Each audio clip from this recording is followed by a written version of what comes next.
कर रहे हैं। सालों में कांग्रेस ने किया था, फिर भी आपको पक्ष में दिया गया। दूसरा मौका मिलने वाला है तो नहीं, हमें लग रहा है। नहीं, आपकी बात सही है। मान लो पहले किया नहीं, नमस्कार, मैं हूं अनिल वर्मा शेखर। रात के 10 बजे है और ये समय है बिग बुलेटिन का। 24 के चुनाव की तैयारियां जोर शोर से चल रही हैं और उतनी ही नजर लगी है इंडिया गठबंधन के जो दल हैं उनमें टिकट शेयरिंग को लेकर के। और जो राजनीतिक दल इंडिया गठबंधन में शामिल हैं उनकी अपनी अपनी जिदें हैं, अपनी अपनी शर्तें हैं। और उसको देखते ही ये लग रहा है कि क्या जो 543 सीटें हैं उन पर 1 to 1 हो पाएगा, यानी भाजपा से सीधा मुकाबला इंडिया गठबंधन के किसी दल का हो पाएगा। इसको लेकर एक सवालिया निशान बना हुआ है, क्योंकि जो नेता हैं इंडिया गठबंधन के दलों के, उनकी बयानबाजी जारी है और जो बयान आ रहे हैं उनसे इस तरह की अटकलें लगना स्वाभाविक है। अखिलेश यादव कोई ऐसा दिन नहीं जाता जिस दिन वो टिकट शेयरिंग को लेकर के, कांग्रेस को लेकर के कोई बयान ना देते हो। और यही स्थिति कुछ और दूसरे दलों के नेताओं की भी है। स्थिति बहुत विषम है और जो मोदी का मैग्नेट है उसके आगे कौन टिकेगा और जो गठबंधन की राजनीति है वो कितनी सफल होगी, ये देखने वाली बात हो। 12 राज्यों में इस समय बीजेपी की सरकार है, 3 राज्यों में कांग्रेस की सरकार है, 2 राज्यों में आम आदमी पार्टी की सरकार है। इन दलों को छोड़ करके जो गठबंधन के दल हैं उनमें से कोई भी दल ऐसा नहीं है जिसकी 2 राज्यों में सरकार हो। और उत्तर प्रदेश में खास तौर से जो गठबंधन का मामला है वो भी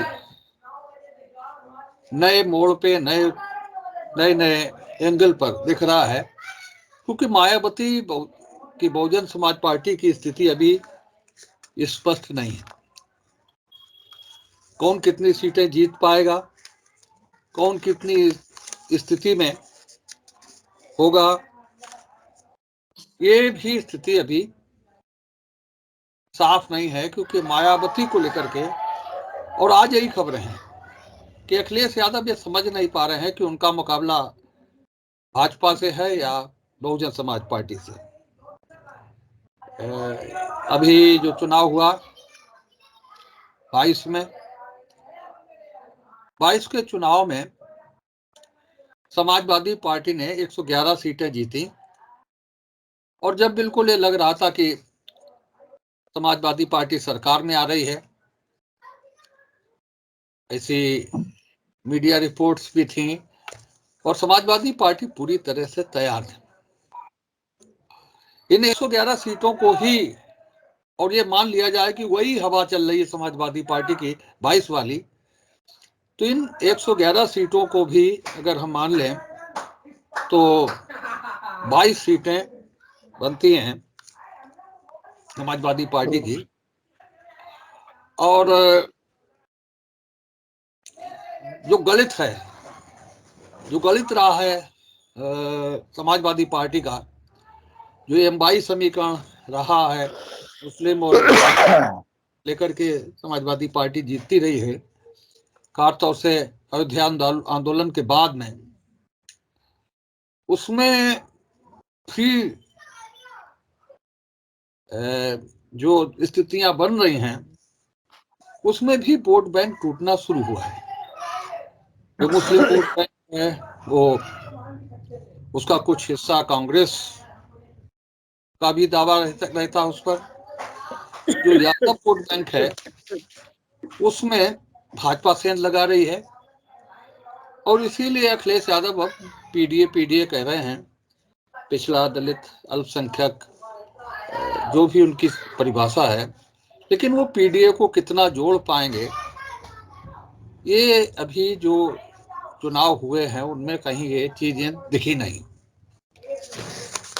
तो ये सब चीजें हैं, और खासतौर से जो मुस्लिम मतदाता है उसको लेकर के समाजवादी पार्टी खुद समझती है कि मुस्लिमों पर उसकी जो पकड़ है वो कमजोर हुई है।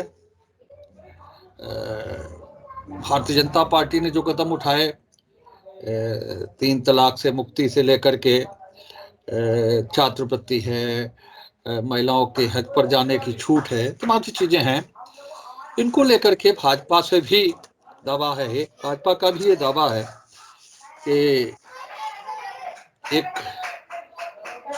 वर्ग मुसलमानों का भाजपा से भी जुड़ रहा है।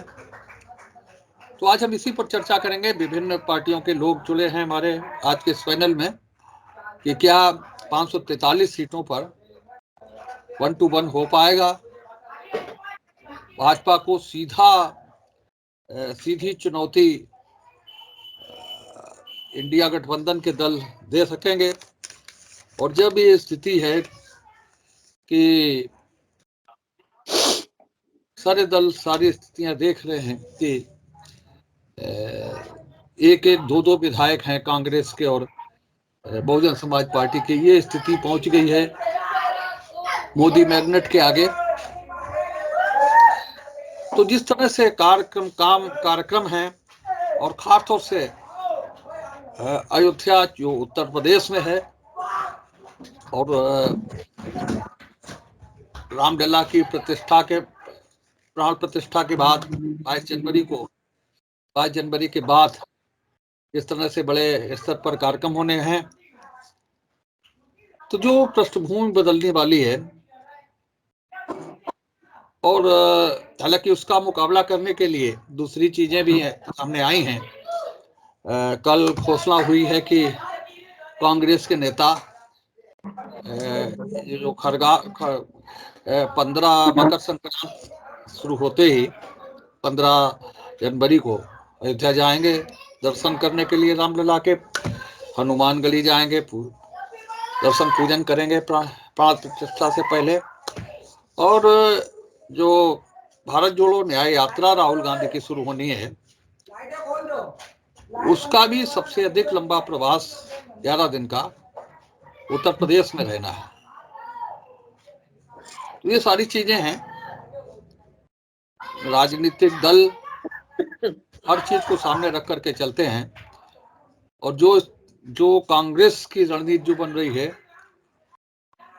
और जिस तरह से समाजवादी पार्टी के नेताओं के बयान आ रहे हैं, उससे यही लग रहा है कि कांग्रेस इन सारी चीजों को, समाजवादी पार्टी की धमकियों को भी, चुनौतियों को भी सामने रख करके अपने आगे के कार्यक्रम तय कर रही है। तो आज हम इसी सब पर चर्चा करेंगे। विवेक जी से शुरुआत करेंगे और चर्चा की शुरुआत कर लें। इससे पहले पैनल में शामिल मेहमानों से आपका परिचय करा दे रहे हैं। भारतीय जनता पार्टी से श्रीमती श्वेता दुबे जी हैं, और कांग्रेस से विवेक नारायण मिश्रा जी हैं, सुभाषपा से हमारे मित्र सुशील जी हैं, सुशील कश्यप जी। इसके अलावा राजनीति के अच्छे जानकार हैं ऋतिक दीक्षित जी हैं, और सत्येंद्र प्रताप जी आज हमारे इस पैनल में शामिल हैं। उनके भी विचार हम लेंगे आज की इस बहस में।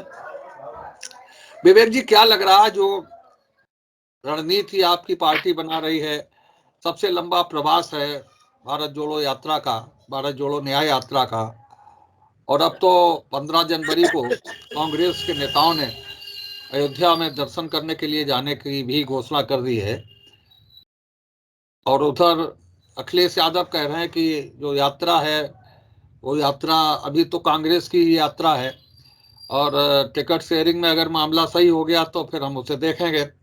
हालांकि जब घोषणा की गई कांग्रेस के अध्यक्ष द्वारा इस कार्यक्रम की, भारत जोड़ो न्याय यात्रा की, उस प्रेस कॉन्फ्रेंस में ही खड़गे जी ने गठबंधन दलों से भी अपील की कि वे इस यात्रा में जहां उनका प्रभाव है वहां वो शामिल हो।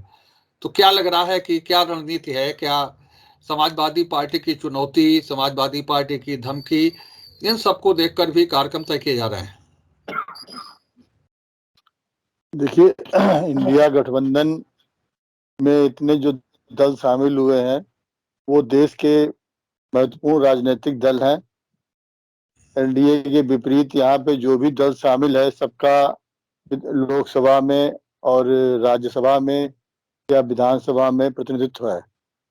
जबकि एनडीए में देखिए 38 दल हैं शामिल, और उनमें से आधे से ज्यादा दल ऐसे हैं जो केवल एक संगठन के हैं, जिनका न एक एमएलए है न एक एमपी है। संख्या बढ़ाने के लिए आंकड़ों की सरकार है ये, तो ये केवल आंकड़ों के खेल दिखाती है कि 38 हमारे साथ हैं। जबकि 14 में जो इनके साथ जो लोग थे उनमें से कितने लोग बचे हैं। ये गठबंधन के मामले में तो इनकी डिक्टेटरशिप रहती है भाजपा की, तो इनसे दल छोड़ा जाते हैं अपना पिंडा ये। और देखिए, जो अखिलेश जी की बात आप कर रहे हैं, तो अखिलेश जी ने बलिया में यही कहा है कि बेहतर होता कि कांग्रेस इस भारत जोड़ो न्याय यात्रा के पहले अगर सीट शेयरिंग पे एक फाइनल हो जाता तो उससे हम लोग दमदारी से इस न्याय यात्रा में लगते। ये उन्होंने अपना विचार व्यक्त किया है ये। और बाकी ये बयानबाजी तो देखिए, ये क्षेत्रीय दल हैं, इनका भी पार्टी चलानी है, राजनीति करनी है, तो इन्हें कार्यकर्ताओं का मनोबल बढ़ाना है। तो इसलिए ये कभी कभी इसलिए इनके बयान ऐसे आ जाते हैं। खड़गे जी ने देखिए कही दिया है कि अगर हमें भाजपा को हराना है तो हमें अपने अंतर विरोधों को, अपने मतभेदों को खत्म करना होगा और इनको सार्वजनिक करने से बचना होगा। तो और इस बात को सब दल जान रहे हैं कि आज देश को ये आम चुनाव है, ये देश के चुनाव है, ये ब्लॉक प्रमुख के या विधायकी के राज्य के चुनाव नहीं है। आज यहाँ पे देश को बचाने की, देश हित में ये गठबंधन बना है। भाजपा सरकार की जो गलत नीतियां हैं, उन नीतियों से देश को जनता को छुटकारा दिलाने के लिए ये इंडिया गठबंधन बना है। यहाँ पे देखिए, अखिलेश ने भी बलिया में ये बात और कही है कि प्रधानमंत्री पद अहम नहीं हमारे लिए है, हमारे लिए अहम है कि भाजपा के कुशासन से देश की मुक्ति। जिस तरीके से अर्थव्यवस्था बराबर गिर रही है, आंकड़ों पे सरकार चल रही है, अर्थव्यवस्था इतनी बढ़ती दिखा रहे हैं, लेकिन बेरोजगारी उतनी तेजी से बढ़ रही है। तो ये देखिए, दोनों चीजें बड़ी दुनिया में स्थिति हास्यास्पद हो रही है कि अर्थव्यवस्था हमारी बढ़ रही है और उसी रफ्तार से बेरोजगारी बढ़ रही है। ये केवल अब मोदी है, मुमकिन है, बस यही कहा जा सकता है। बाकी तो इसका कोई अर्थशास्त्र नहीं है कि अर्थव्यवस्था बढ़े और रोजगार पैदा ना हो। ये तो इस तरह के कुशासन से मुक्ति के लिए इंडिया गठबंधन बना है। और दूसरा देखिए, आपको लगता होगा बयानबाजी वगैरह, तो जब भी कोई विपक्ष में होता है, आज देखिए भाजपा का जो एनडीए गठबंधन है, भाजपा चूंकि सत्ता में है, इसलिए उनकी डिक्टेटरशिप के सामने दल रुके हुए हैं। जैसे सुभाष की बात कर लीजिए, राजभर जी इंतजार कर रहे हैं, उनसे कहा गया अभी खड़मास चल रहा है, इसके बाद शपथ ग्रहण कराएंगे आपकी। तो इस तरह के दल बहुत से रुके हुए हैं इनके साथ में, लेकिन बाकी ऐसा कुछ नहीं है। और जो 1 to 1 की बात आप कह रहे हैं, तो भाजपा के खिलाफ 2024 में इन सब गतिरोधों के बाद गतिरोध समाप्त होंगे और देश को कुशासन से बचाने के लिए, जनता के हर वर्ग को राहत देने के लिए, कमर तोड़ महंगाई से राहत दिलाने के लिए एक पे एक प्रत्याशी लड़ेगा, साझा प्रत्याशी, और भाजपा सफाया होगा। नमस्कार। पहले तो आज बात शुरू करने से पहले जो हमारी जो आज का जो टॉपिक है कि क्या जो है इंडियन अलायंस 1 to 1 टक्कर दे रही हैं, तो इस पे अगर हम लोग बात करें तो सबसे पहले तो इंडियन अलायंस की जो फुल फॉर्म है वो है Indian national developmental inclusive alliance. तो इंक्लूसिव का मतलब होता है समावेश, यानी कि इकट्ठा होना। पहली बात तो ये है। लेकिन जिस तरह से बयान सामने आ रहे हैं इकट्ठा होने में, थोड़ा मुझे तो लग रहा है कि कहीं ना कहीं जो है, जैसे कि अभी जो है हमारे पहले के वक्ता ने ये कहा कि खड़गे साहब कह रहे हैं कि जो अगर अंदर में अगर कोई आपके अंदर एक दूसरे में कोई अगर कोई खटास है तो वो बाहर नहीं आनी चाहिए। तो मतलब कोई ना कोई खटास तो है। अगर देखा जाए तो अगर एक अलायंस बनता है तो एक बड़ा दिल के साथ उस अलायंस को देखना चाहिए। अगर कोई पार्टी जो एक क्षेत्र में एक डोमिनेंट पार्टी की तरह से है तो उसको हमें लगता है कि सीट शेयरिंग में थोड़ा ज्यादा जो है अगर सीट दी जाए तो ये एक अलायंस का एक नीति यही होती है।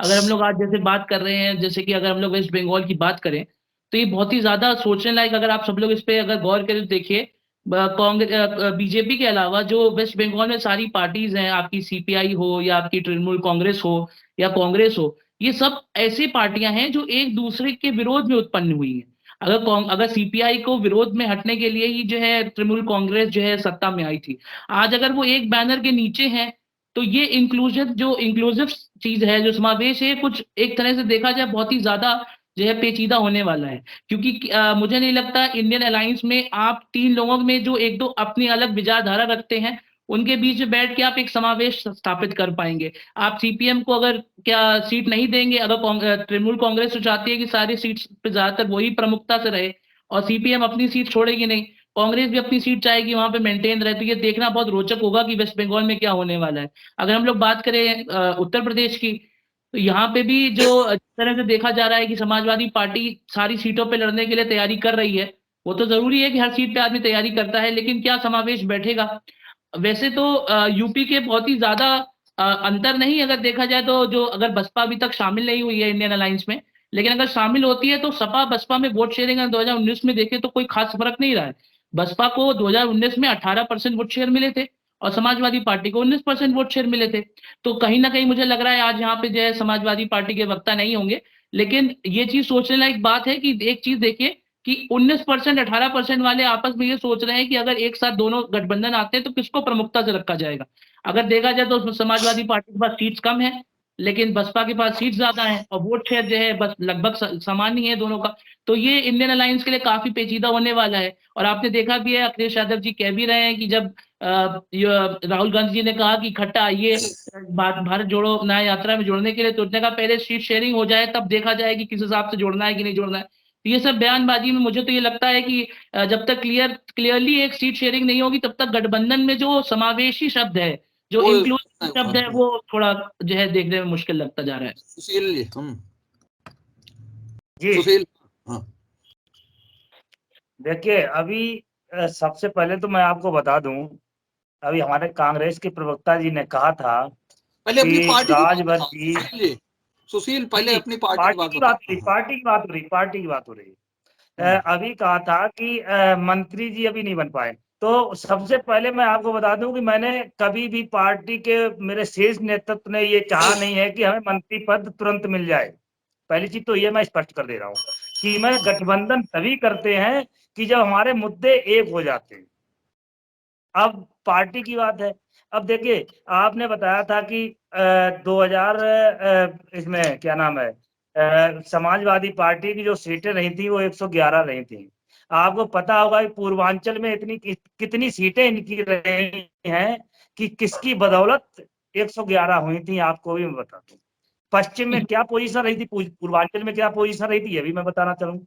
तो इससे कोई ज्यादा फर्क पड़ने वाला नहीं है कि कहीं भी आप गठबंधन कर लीजिए। और रही बात इंडिया गठबंधन की, तो मैं आपको एक बात और बता दूं कि अभी तो थोड़े थोड़े बयानबाजी हो रहे हैं।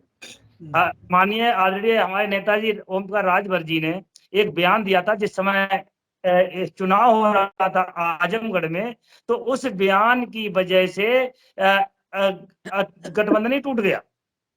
तो अभी थोड़े दिन पहले भी थोड़े थोड़े बयान चल रहे हैं। तो आने वाले समय में कितना सक्सेसफुल होगा कि इंडिया गठबंधन में कौन सी पार्टियां रहेंगी, कितनी निकलेंगी, कितनी भागेंगी। और मैंने अभी थोड़े दिन पहले ही बताया था कि आपको कि इंडिया गठबंधन से कोई ज्यादा फर्क पड़ने वाला नहीं है, कि ज्यादा से ज्यादा एक दो सीट कहीं ना कहीं मिलेगी और जीतेंगे भी।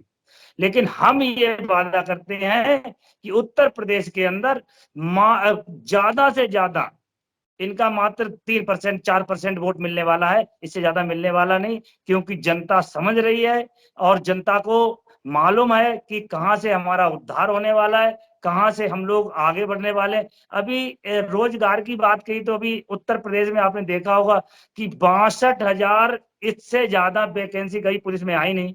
क्या भाई ये रोजगार खत्म नहीं हो रहा है? आपको पता होगा रोजगार खत्म हो रहा है।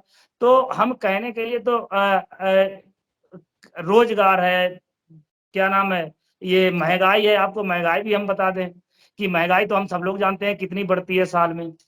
तो अभी देखा होगा कि कितने ट्रक जो है जाम कर दिए थे, पेट्रोल मिलना बंद हो गई थी। लेकिन हमारे जो शीर्ष नेतृत्व है वो सब लोग सोचते हैं कि किसी को नुकसान ना हो। आने वाले समय में देखिए कि कम से कम भारतीय जनता पार्टी के साथ में जितना गठबंधन जुड़ा हुआ है, कम से कम उत्तर प्रदेश के अंदर जितनी सीटें हैं मैं आपको बता दूं 80 में 80 आने वाली हैं, उससे कम आने वाली नहीं भाई। सही तो है।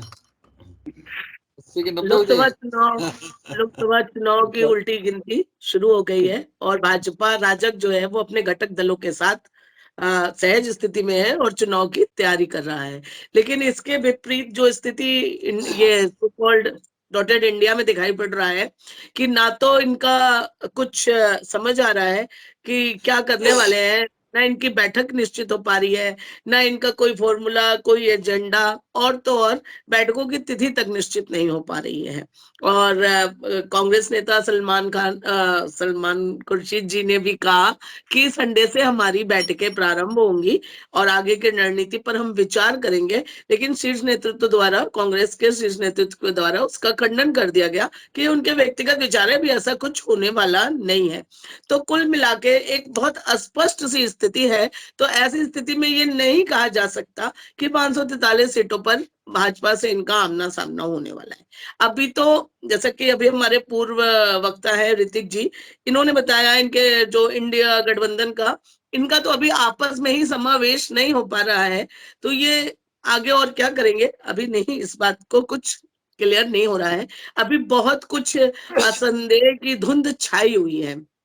और रही बात, जैसा कि ये जो है इंडिया गठबंधन, इसमें कांग्रेस से ही जो असंतुष्ट लोग निकले हुए हैं वही पार्टियां ज्यादा हैं, जैसे ममता बनर्जी की है और जितनी भी है तृणमूल कांग्रेस है, बहुत सारे लोग हैं।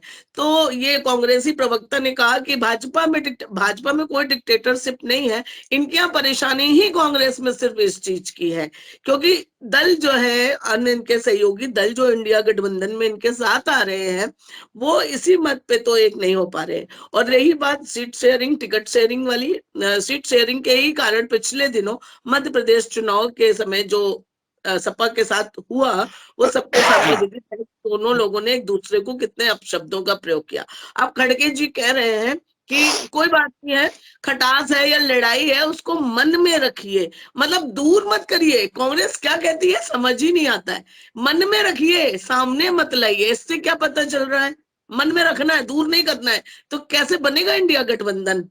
और हमारे कांग्रेस प्रवक्ता ने कहा कि हम आंकड़ों की बात करते हैं, हमारी आंकड़ों की सरकार है। भाई साहब अभी बहुत दूर जाने की जरूरत नहीं है, अभी 2-3 घंटे पहले की बात है। मालदीव के मंत्री ने हमारे प्रधानमंत्री को कहा था पूरी मालदीव गवर्नमेंट घुटने पर आ गई है। ये मोदी मैजिक है भाई साहब, इसको आप इनकार नहीं कर सकते हैं। और 3 घंटे के अंदर में ही सब कुछ हो गया। हमारा अंतरराष्ट्रीय स्तर पे हमारी पकड़ मजबूत है। और अभी एडिटर महोदय ने बताया था कि हमारा मुसलमानों में भी वो बढ़ रहा है, क्योंकि हम स्पेसिफाइड विकास नहीं कर रहे हैं कि अल्पसंख्यकों को हम ये देंगे, अल्पसंख्यक समाज की लड़की की शादी में हम ये देंगे। नहीं, हम तो सबका साथ, सबका विकास कर रहे हैं। हमारे लिए भारत की जनता भारतीय है, स्पेसिफाइड नहीं है कि वो उस जाति से है, उस धर्म से है या सो।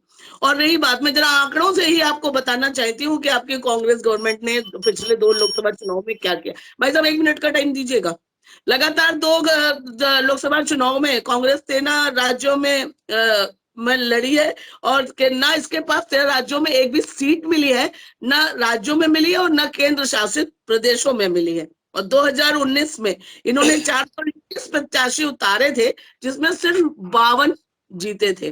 तो आपस में पहले ये सीटों का बंदर बांट कर ले, उसके बाद ये सोचे भाजपा के बारे में। ये हमारे घटक दल के बारे में ज्यादा विचार कर रहे हैं बजाय अपने संगठन के। सचिन प्रताप जी।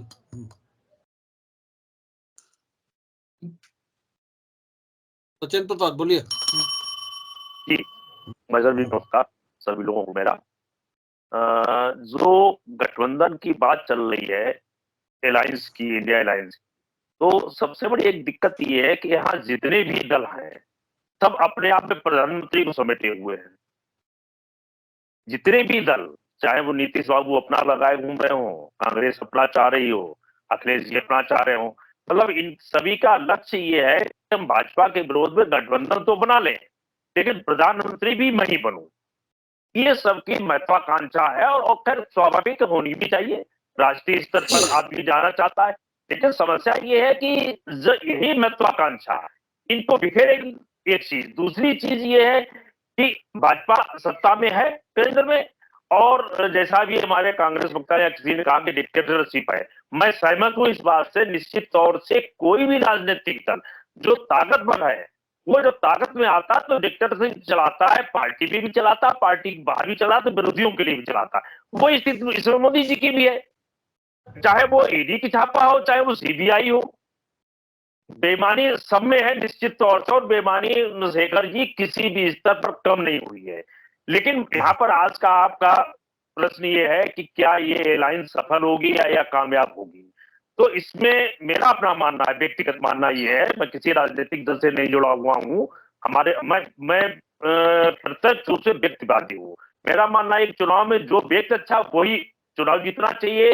और अगर किसी भी पार्टी में पार्टी क्या है, पार्टी व्यक्तियों का एक समूह है, तो जब उस समूह में अच्छे व्यक्ति होंगे तो अच्छे काम होंगे, खराब व्यक्ति होंगे तो खराब काम होंगे, निश्चित तौर से सीधी। तो व्यक्तियों का समूह है, तो उसमें वही चीज है कि जब हम यही तय नहीं कर पा रहे कि हमारा प्रधानमंत्री कौन होगा, हम एक दूसरे के लिए उल्टी सीधी बात करते हैं। अभी जैसा आप पूर्व बताया कि मध्य प्रदेश में क्या हुआ, किसी ने कहा कि कांग्रेस साहब अखिलेश बखिलेश क्या होते, ये चीजें अभी भी जारी है, आगे भी रहेंगे, अब तय मान चलेगा। ये अलायंस किसी भी हालत में सफल नहीं होगा किसी तरीके से। और दूसरी चीज जो रही कि सफल क्यों नहीं होगा, किस सीटों को डाला कैसे करेंगे। आप जैसे हम स्थानीय स्तर पर है, हम फरुखाबाद का ले लीजिए, क्या सलमान साहब अपनी सीट छोड़ देंगे? सपा ने प्रत्याशी घोषित कर दिया। अब यही लोग सामंजस्य बनाकर के अभी कम से कम प्रत्याशी अपना नाम घोषित करें, तब अभी से चीज हो रही तो इस लड़ाई को रोकेगा कौन? ये क्या कांग्रेस वाले रोक पाएंगे या सपा वाले रोक पाएंगे? हाँ, इतना निश्चित है कि अगर ये सब एकजुट हो जाए तो निश्चित तौर से आप इसका तमाम उदाहरण है। गोरखपुर में माननीय योगी जी ने इस्तीफा दिया, सांसद सीट का उपचुनाव हुआ, चुनाव हारे, भाजपा चुनाव हारी। अभी जो निरहुआ चुनाव जीते, इसके आंकड़े आप ले लीजिए, सपा और बसपा की वोट मिला लीजिए, भाजपा चुनाव हार गई। ये उपचुनाव सत्ता के रहते हुए भी चले हुए, उसमें अधिकांश में सत्ताधारी पार्टी को मुगे खानी पड़ी, सिर्फ इस बात पर कि विरोधी एक। आज भी स्थिति यही है कि अगर ये सब विरोधी एक हो जाएंगे उसकी तो ये सब होगा। लेकिन समस्या यहाँ पर क्या आती है, कैसे एक होंगे? एक इसलिए नहीं होंगे कि इनको सबको तुष्टिकरण करना है। मोदी जी के पास आज अगर प्लस पॉइंट है तो ये वो तुष्टिकरण नहीं कर रहे हैं, और इनको सबको तुष्टिकरण करना है। अगर बसपा कहती है कि हम 10 सीटें मुसलमानों को देंगे, भाजपा सपा कहती है हम 12 देंगे, कांग्रेस कहती है हम 15 देंगे, यही पर बात बिगड़ जाती है। सवाल इस चीज का है कि हम तुष्टिकरण के बजाय विकास की बात पर अगर बात करते हैं तो ठीक है। मैं अपनी बात समाप्त, लेकिन एक सीधी सी बात यह है कि ये अलायंस मुझे नहीं लगता कि किसी भी हाल में प्रभावी होगा, लेकिन अगर हुआ तो भाजपा को दिक्कत आएगी। बोलिए विवेक। देखिए ये है कि गठबंधन के लिए कोई सवाल नहीं है, बल्कि गठबंधन में हमारे साथी बढ़ने वाले हैं। अभी खड़मास के बाद देखिएगा कि ओम प्रकाश जी हमारे साथ आएंगे। अभी आप देख लीजिएगा, ये तो हमारा गठबंधन तो मजबूत होने जा रहा है। क्योंकि अभी जैसा कि हमारे सुभाषपा के प्रवक्ता ने कहा कि पूर्वांचल में वास्तव में वो एक कद्दावर नेता पूर्वांचल के हैं और एक परिपक्व राजनेता हैं। वो किसी के धौंस में आने वाले नहीं हैं, वो किसी की डिक्टेटरशिप में आने वाले नहीं हैं। उनके पास दोनों स्क्रिप्ट लिखी रखी हैं।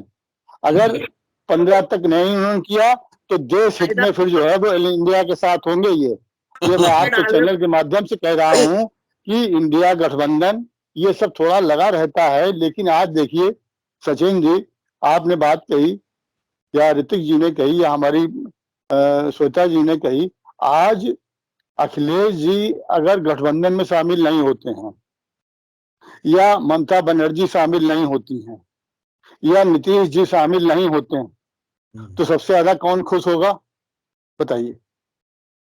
बीजेपी खुश होगी और कांग्रेस खुश होगी, जगह मिल रही, सीटें मिल रही उन्हें। सबसे ज्यादा प्रधानमंत्री जी खुश होंगे, भाजपा खुश होगी। तो ये जनता सब देख रही है और ये कभी होने नहीं देंगे। इसलिए अब इसको कुछ भी कहिए, देश हित में कहिए या कुछ भी, यहाँ पे आज देखिए अखिलेश जी ने भी कहा कि प्रधानमंत्री पद हमारे लिए अहम नहीं है, हमारे लिए अहम है देश को भाजपा के कुशासन से बचाना। ठीक ना हमें नरेंद्र मोदी से लड़ाई हमारी है। और आज क्लास में देखिए राजभर जी से जब अभी नए साल के लोगों ने मुबारकबाद दी सुशील जी, तो राजभर जी ने आपको जवाब दिया काहे की मुबारकबाद, मतलब उन्होंने नए साल की दी तो वो बोलते हैं कि काहे की मुबारकबाद। यानी आप कह रहे हैं मंत्री पद के नहीं बात है, तो खड़मास के उनको आश्वासन दिया गया है, जबकि कोई मंत्रिमंडल विस्तार से कोई खड़मास का संबंध नहीं है। लेकिन चूंकि भाजपा पार्टी है जो कि एक अपने संदेश देने को मौका नहीं छोड़ती है, तो इस बहाने संदेश बहुत छोटा प्रश्न है। अगर जैसे ममता जी नहीं तैयार हो रही हैं, कई मुद्दे हैं, तो अगर खड़गे जी को प्रस्तावित किया जाता है तो आप इस बात से सहमत हैं कि नहीं प्रधानमंत्री पद के लिए? और दूसरी बात, हिंदू कैलेंडर में खरमास माना जाता है, रोमन कैलेंडर में नहीं माना जाता है। अब आप नहीं मानते हैं वो एक अलग बात है। ऐसा नहीं है, मंत्रिमंडल के विस्तार से जनता से ये आपके घर के लिए हो सकता है, शादी ब्याह के लिए, ये मंत्रिमंडल में विस्तार के लिए कोई नहीं है। ये राजभर को समझाने की हो सकती है, समझा रहे आप बनती है। तो आप कहेंगे कि लोकतंत्र का अपमान इतना बड़ा किया है भाजपा जी ने, सीटों को थोड़ी देर पहले कहा था, ज्यादा समय नहीं हुआ, कि हमने कभी मंत्रिमंडल की बात सोची नहीं है। मीडिया कुछ भी निकाल सकती है, मैंने आपसे कहा था, मीडिया कुछ भी निकाल दे फोटो लगा के।